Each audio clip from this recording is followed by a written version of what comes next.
You're listening to Straight from the Drafts. I'm your host Nao, social media strategist, business cheerleader and chronic oversharer. In this weekly voice note from me, you can expect actionable insights and behind the scenes stories, my best tips and all the encouragement, all with the goal of helping you plan your content with confidence so that you can turn your goals into reality with the support from your social media. So grab a drink, pop in your headphones and let's get into this week's episode.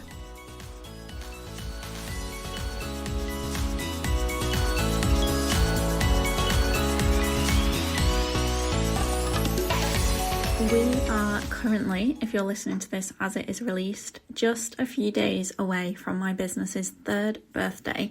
So forgive me while I go into full reflection mode for the next couple of episodes. What I want to talk about today is something that I actually have been thinking about for ages, but the content ideas never even made it out of my notes app, let alone the drafts. And that is talking about being a solo founder. And how, for me, being a solo founder doesn't mean that I've built this business on my own. I don't consider that I'm doing this all alone. And I fear that I'm going to embarrass myself on this episode and get emotional. But we're rolling with it. I don't know if anyone else gets like that on their birthdays, but it always makes me very reflective, and sometimes I have a little cry. Anyone else? I'm hoping someone can relate to that. So I'm going to start this episode with a little pat on the back to myself, because if nothing else, my sister will kick my butt if I don't give myself enough credit and just talk about everyone else. So yes, I did start this business. I had the idea, I executed it, and I turn up every day that I can to do the work. That is true. When you're the founder, a lot falls on your shoulders.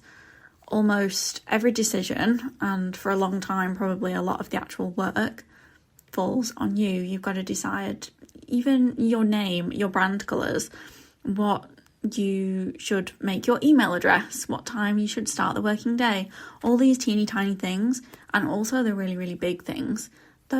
All of those decisions are on you. So I am just going to take a second to acknowledge that yes, I did that. I'm still doing it. I'm still doing a lot.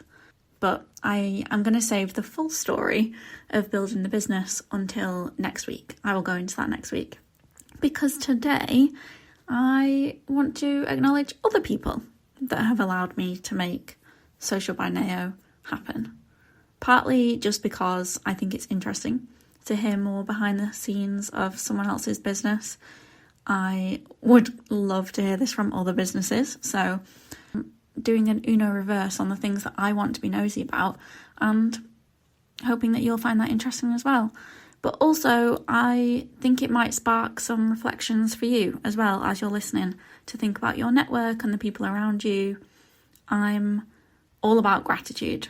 My mindset was actually pretty crap a few years back, and one of the things that's really helped me to have a much more positive headspace and like a base level positive view on a lot of things is gratitude. So I'm just going to openly read my love letter to other people on this podcast, because why not? Person number 1 that Social by Nao wouldn't exist without is my partner. My fiance, actually, as I'm recording this, but I never use that word. I don't like it. We met when I was training to be an accountant, and he was too. So that in itself is certainly very useful. He stayed and qualified and still works in finance. He may actually kill me for sharing this publicly. He doesn't like us being nice to each other in front of people. But each year end, he makes me like a wrap-up slide deck of the year and runs through it with me to talk me through the numbers, tell me that I'm doing a good job. He kind of looks at all the scary forms and things that I have, like all the tax and stuff that I have to pay, to make sure, like reassure me that I'm not doing stuff wrong. And it's actually just really refreshing to have him look at everything with an outside, like normal job perspective, because I'm so deep into the online space that I am constantly comparing myself to those big shiny numbers that everyone talks about. The 5k, 10k months, the 6-figure years, and having him just look at my numbers and say like, Nay, you're doing great. Your revenue is going up. You can afford to pay the tax man. And knowing that I'm kind of doing everything legit as well. It's a whole new category of love language that I didn't know existed until I started running the business. But also, being totally transparent as well, I don't think I could run this business full time with the salary that it gives me now. I don't think I could do that full time without his support financially as well. We are a real team when it comes to how we do life. And he's always been really supportive of me doing this and knows that it will take time to grow the business. I could have stayed in accounting and be earning probably at least double, maybe even triple what I do from the business. But he knows and he always says that having a happier Nao at home is the better option. And I know that probably sounds like bare minimum expectations. Obviously, your partner should want you to be happy. But I'm just very grateful for it. And he is a 10/10 teammate in this life. When I turn date nights into board meetings or I take my laptop on holidays, he's just fab. And he had to be the first person that I acknowledge in this episode. So I'm sorry, Al. I'm sure you're going to cringe your way through that if you do listen to this.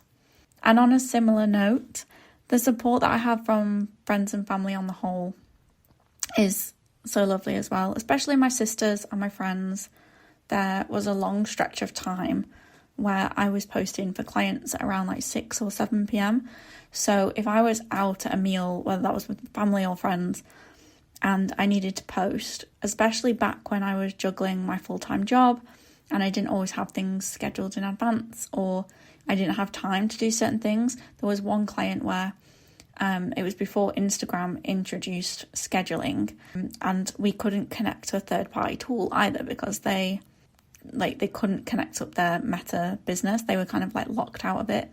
So my only option was to post manually, like live at the time that stuff was going out, which at the time was around 7 p.m. And our catch-ups would often be me kind of like sat typing out hashtags or, you know, trying to find signal to get posts out on time.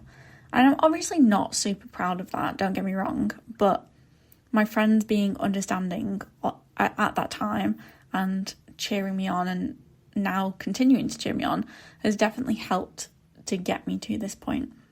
On to more businessy support and people who I guess are more directly involved with Social by Nao. I have to acknowledge my new team. How exciting! I was at the hairdresser's today actually, and my hairdresser was like, look at you, assistants. And it probably doesn't make the most financial sense to me right now, I can't lie, but when I tell you, it has changed my life. So since late October, it's the end of April right now, I've been working with 2 virtual assistants. Not like tons and tons of hours every week, but their help has been invaluable.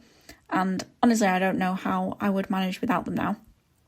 One of them has been sick for a couple of weeks and she was back last week. And oh my goodness, I was like, I'm so happy to have you back. Being a social media manager can be a really always on kind of role. And having their support really does free up a lot of brain space and time, but particularly brain space that I didn't know it was possible to have back, to be honest. There's no way that I'd be recording this podcast right now if it wasn't for them. I also kind of want to say here, like, there are no medals for doing everything yourself in business. And I do think sometimes talking about the support you have is sort of shied away from online, especially for like online service providers. I do see a lot of people really pushing the narrative of doing everything themselves and being a solo founder. Meanwhile, they do actually have freelance support behind them. They're just not employed roles, but they do have freelancers. And it's all kind of kept very hush-hush. And I don't really understand why. I don't think that taking on help takes away from your accomplishments. And I'm really, really glad that I took that step. So that's definitely something that I wanted to share on this episode. When I went to New York back in November, so I'd only actually had my team for a couple of weeks. It really wasn't long. But I was there for my birthday. And obviously, like, it's New York, sightseeing, city break. It was quite an intense trip. Like, amazing, but no time to sort of sit and do work. I didn't take my laptop, I think, for the first time ever since I had the business. I didn't take my laptop on that holiday, and the team kept things running while I was gone.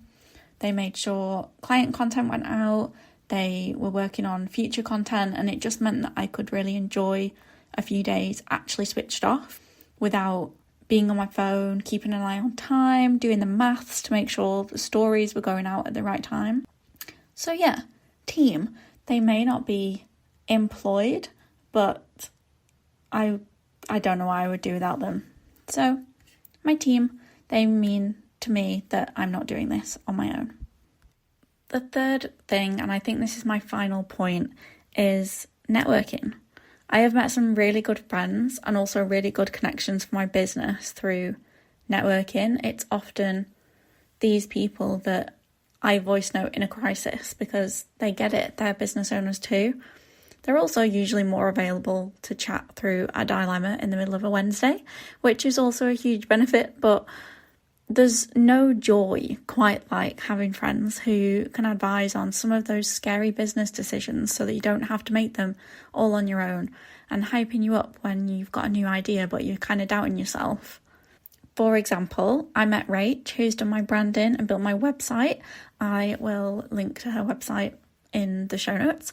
I met her at a networking event over 3 years ago now, and I still probably speak to her most days about business life, and we've worked together. She's been my client, I've been her client. I did a group coaching program last summer. Off the back of that, someone else in the group, they've become like a real friend, and she is very much on that list of people who get podcast length voice notes back and forth from me. Last January 2024, I went on a retreat. I was feeling bougie. It was a bit of a wild decision for me, but that group of people were honestly just the best. I learned so much. I was so inspired by them. They were all a little bit further along in their business journeys. And again, they've become actual friends who I completely adore. And actually 2 people from that retreat, shout out Rach and Ellie, used to have a podcast together, which I was obsessed with. I found it really late on and binged, like after I'd met them, I just binged so many episodes so that I could keep hearing their voices. That sounds so creepy, but I just loved it. And it was so casual and so fun to listen to. And me talking solo probably doesn't give anywhere near the energy that those 2 had, because that dynamic was honestly absolute gold. But it definitely inspired what I want this podcast to be and how I want to show up and be myself and be chatty on this podcast. So yeah, inspiration, new friends, new connections, clients, all of that has come from networking, and that networking has also looked different each and every time as well. It's not been like the same format of in-person event or online event. And one thing that I've always felt a bit weird about, actually, this is probably a good place to start kind of wrapping up, is a lot of people online, or if I meet at other networking events, they talk about how lonely it is to be a business owner, and especially working from home or being based online. I feel really, really, like, genuinely do feel really, really lucky to say that I don't think I've ever felt lonely in this business. And that almost feels kind of controversial to say, because it feels like it's a thing that we all kind of have in common, and everyone says like, oh yeah, it's so lonely, so lonely. But I do think a big part of that is because I've put myself out there to make these new connections, and also just shift my perspective. I don't feel like I'm doing everything alone, because I acknowledge that I am surrounded by people. They might not be my colleagues, but they absolutely help to make the business run and support me to keep the business running. Whether that is through a voice note, or we do a bit of a project together, or, you know, I just kind of know that they've been part of this journey. That sounds so cringy, doesn't it? But how could I possibly feel lonely when I remember that and I think about that? So I think that is the perfect cheesy little segue into ending this week's episode with this week's Pinterest quote.